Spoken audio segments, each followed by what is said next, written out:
제2연평해전과 천안함 피격 그리고 연평도 포격전으로 희생된 장병들을 기리기 위해 2016년부터 매년 3월 넷째 주 금요일에 열리고 있는 서해 수호의 날 기념식에 2002년 당대표로 취임한 이후 이재명이 처음으로 기념식에 참석했습니다. 자, 그런데 기념식을 마치고 퇴장하는 이재명 옆에서 한 유가족이 항의하자 경호원이 이를 제지하는 모습이 언론사 카메라에 담겼는데요. 노년의 어르신, 그것도 서해소 영웅 유가족에게 저렇게까지 할 필요가 있었냐, 즉 과잉 경호가 논란이 되고 있습니다. 관련 소식 잠시 보도합니다.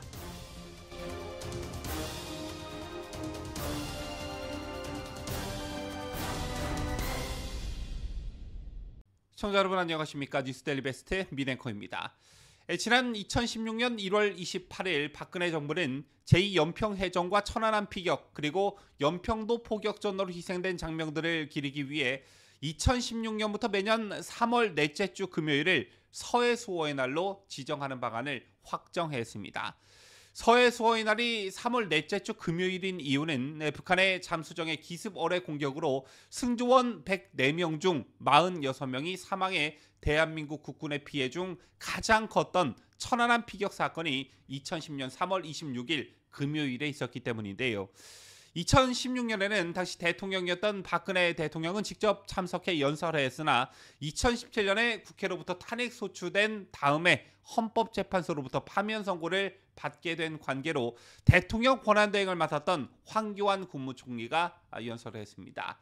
자, 그리고 5월 대선으로 문재인 정권이 들어섰고 2018년과 2019년에는 당시 대통령이었던 문재인이 참석하지 않았고 당시 국무총리였던 이낙연 국무총리가 연설했습니다.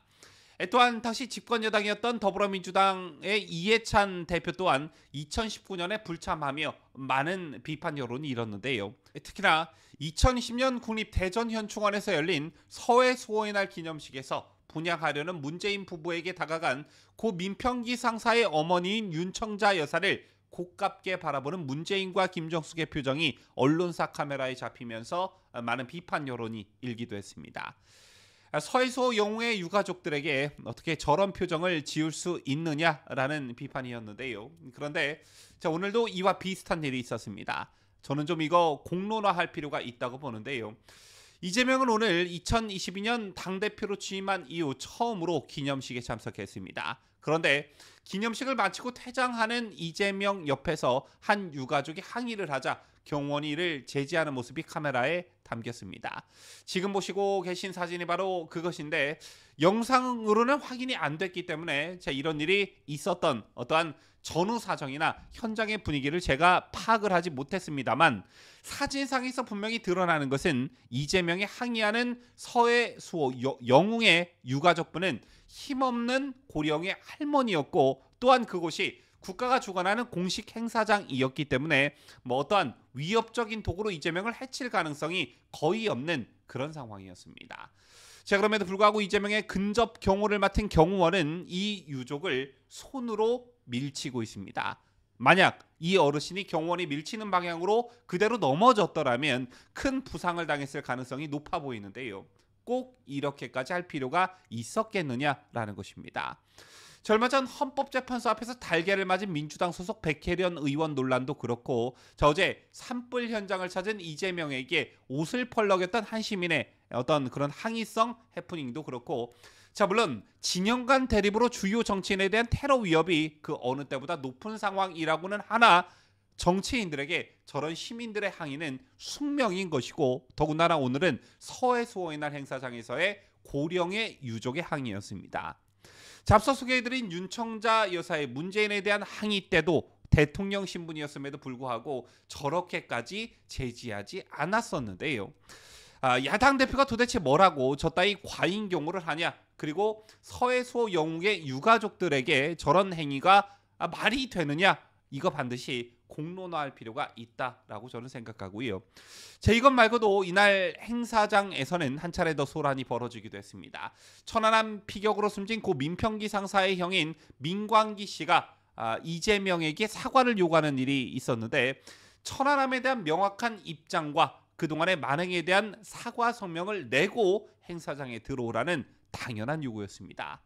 그렇다면 이 서해수호 영웅들이 뭐 정치적으로 전부 다 보수 정당을 지지하고 반민주당 정서를 가지고 있기 때문에 해마다 사과 요구와 항의를 계속하는 것이냐?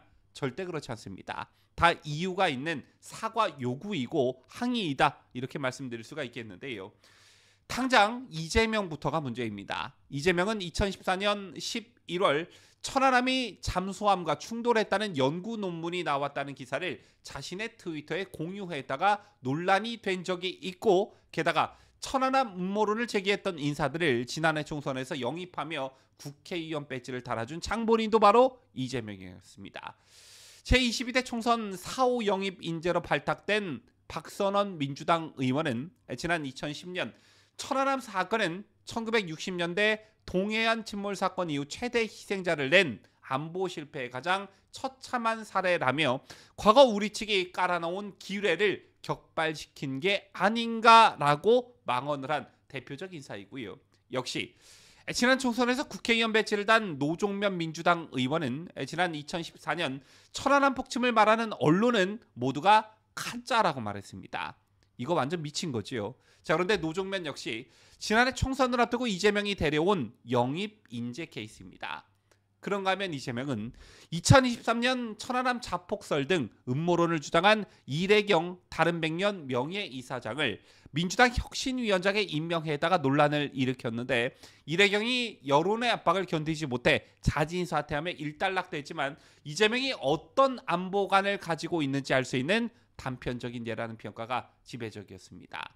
그런 이재명이었기 때문에 유족들이 이재명의 서해수호 날 기념식 참석에 대한 어떤 진정성을 전혀 느낄 수가 없는 것이고, 사과 요구를 비롯한 항의를 하는 것은 너무나 당연한 일입니다. 더군다나 이재명이 오늘 서해수호 날 기념식 참석을 두고 조기 대선을 염두한 정치적 행보라는 비판이 제기되고 있는데요. 이재명의 치명적인 약점인 안보관 등에 대한 상대 진영의 공격을 서해수호의 날 기념식 참석으로 상쇄시키려는 의도가 다분하다는 것입니다. 자, 이런 상황에서 어떻게 유가족들이 진정성을 느낄 수 있겠느냐? 따라서 유가족들의 항의는 너무나 정당한 것이다, 이런 것이고요. 서해수호 영웅의 유족을 저런 식으로 밀쳐낸 경원, 도대체 무슨 생각으로 저런 것인지 해명과 사과가 반드시 필요해 보입니다. 지금까지 저는 자유대한민국을 소화하는 뉴스데일리 베스트 민앵커였습니다.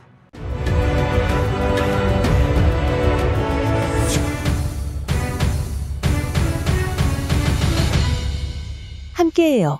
뉴스데일리 베스트.